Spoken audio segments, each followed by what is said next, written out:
Nahuli nga ni na Ramon ang tao ngang nagpaputok nga sa kanila. Kaya naman ay hinabol nga nila ito.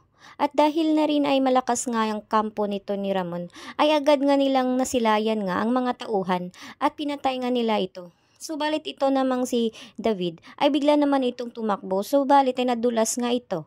Kaya naman ay kinuha nga siya ni Ramon at nang nakita nga niya ito, at ay nakita nga niya ito na ito nga palang kanyang anak.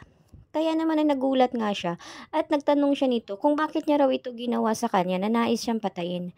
Hindi naman kumibo nga itong si David. Subalit dahil dito nga ay dinala nga nila ito sa mansyon upang dito ay tanungin kung ano raw ang kasalanan nito sa kanya at bakit pati buhay raw umano niya ay nais na kunin ng kanyang kinikilalang anak. Kaya naman ngayon ay buong akala pa rin ni Ramon ay tinuring na siya nito bilang ama. Subalit ngayon nagkakamali nga siya dahil labis pala ang galit nito at parang may iba nga itong nais gawin sa kanya.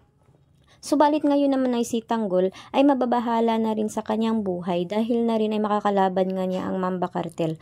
Subalit ngayon ay nilaglag nga sila nito nga ni Agustos dito sa Mamba Cartel at isinumplong nga sila dito na lulusob umano ang kampo ni Tanggol. Kaya naman ang Mamba Cartel ay makapaghanda nga sa paglusob ni Tanggol at marami din sa mga tao nga ni Tanggol ang mamamatay dahil nga dito.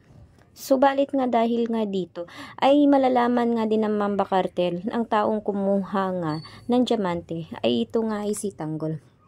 Kaya naman ay magtutuos na naman ang dalawang kampo at malalaman rin ni Tanggol na si Agustos nga mismo ang naglaglag sa kanila dito nga sa Mamba Cartel. Kaya naman dito na rin magwawakas nga ang pagkakaibigan nga nila ni Agustos at ito ni Tanggol. Na dahil na rin ay malaman nga nila ito ni Tanggol.